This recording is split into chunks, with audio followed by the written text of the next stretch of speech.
Grabe to. Big karma ito sa ICC prosecutor at judges. Mapapakulong na nga ba? O ito sa siner po ni Tio Moreno.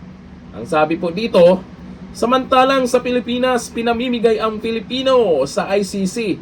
Pero nagkamali ang ICC kasi may mga mayayamang bansa na umaksyon sa pinaggagawa nila. O dito, basahin po natin sa balita ngayon. Ito, matindi to, sabi ng iba. Nako, habang nandyan si Tatay Digong sa inyo, tuloy-tuloy ang karma nyo. Ito ang matinding balita po ito tungkol po sa ICC. Nako, Russia pa ang tinapatan nyo ha. Nako, si President Putin. Nako, o ito, Russia sinintensyahan ang ICC prosecutor at mga judges ha. Nako, ubos kayo. O sino na ngayon ang papalit dyan? Ganti. Matapos ang arrest warrant laban kay Putin, sinintensyahan ng isang korte sa Moscow ang chief prosecutor ng International Criminal Court or ICC na si Karim Khan at 8 pang ibang ICC official ng pagkakakulong in absentia. Nako! Bilang tugon sa inilabas na arrest warrant laban kay Russian President Putin kaugnay ng digmaan sa Ukraine, yung mga nangyari nakaraan. Noong 2023, kinasuhan ni Khan si Putin sa ICC dahil sa illegal deportation ng mga bata mula sa mga sinakop ng Russia na teritoryo ng Ukraine.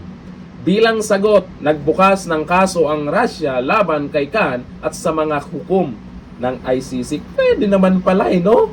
Pwede din pala kasuhan itong ICC kung mali sa tingin nila ay magkaiba yung batas. 'Di ba? May bansa na iba yung batas nila, may bansa na, 'di ba?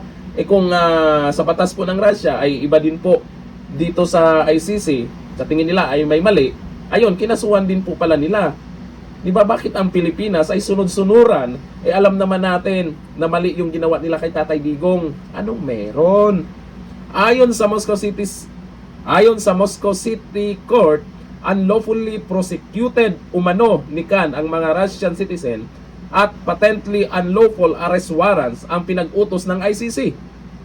Hindi miyembro ng ICC ang Russia at wala ni isa sa mga akusado ang humarap sa korte. Ganun dapat Hindi, ganun din ang Pilipinas, di ba? Hindi na miyembro ng ICC. Sinentensyahan si Khan ng 15 taong pagkakulong. Nauna na ring patawan ng sanctions ang United States. O nakaraan sa US naman. Ako, dumarami ng kalaban ng ICC. Tuloy-tuloy yung karma nyo dyan. Ito, big karma na itong nangyari ngayon.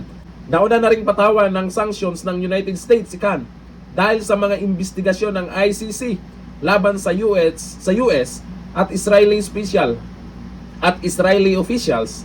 Tulad ng Russia, hindi rin miyembro ng ICC ang US at Israel na may kabuuang 125 member states. O ngayon, alam nyo dito sa ginagawang aksyon po ng US, ng Russia, sampal ito sa Pilipinas. Kasi ang Pilipinas ganun din naman, hindi miyembro dyan sa ICC. Pero anong ginawa? Binala si dating Pangulong Duterte sa ICC. Pero itong mga kilalang bansa, mga mayayamang bansa, ay hindi nagpatinag dito sa ICC. At nangyari, kinasuhan pa nila ang ICC.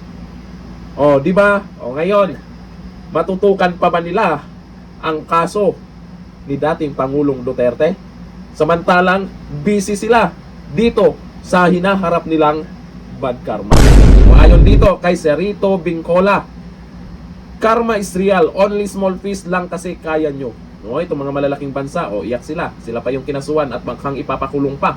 Sabi ni Emma Celebreco, yan tawag na karma is real. Sabi ni Jonel, di laging Pasko sa inyo ICC, kaya dapat pauwiin nyo si PRRD. Siguro kung pauwiin nila si dating Pangulong Duterte, ay pwedeng mabawasan yung bad karma nila. Alam nyo naman, 80 years old na po yung tao, tapos ginaganyan nyo, at dating Pangulo pa yan, at maraming mga nakasuporta hanggang ngayon dahil sa legacy niya. Sabi ni Famia Gura, yan ang maganda na mga lugar, pwede pala magkaso ang Pilipinas sa ICC dahil humiwalay na ang Pilipinas sa ICC kung kasing tapang ng Russia ang Pilipinas. Yun ang tanong.